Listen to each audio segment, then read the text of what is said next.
Let's train. Exercise 1. Use has or have and conjugate the following verbs into the present perfect.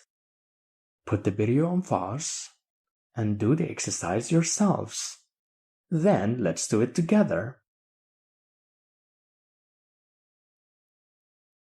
Are you ready?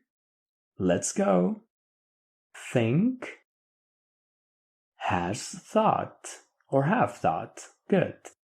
Bring, have brought.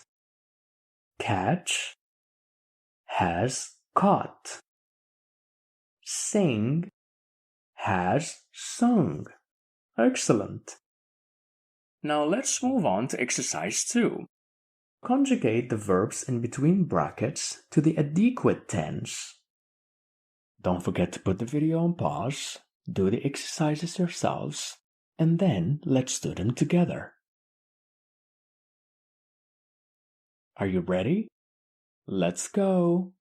Freddie was drinking coffee when the police came in. Good.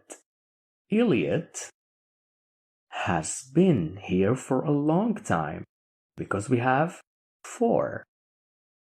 And the last one, have you finished yet?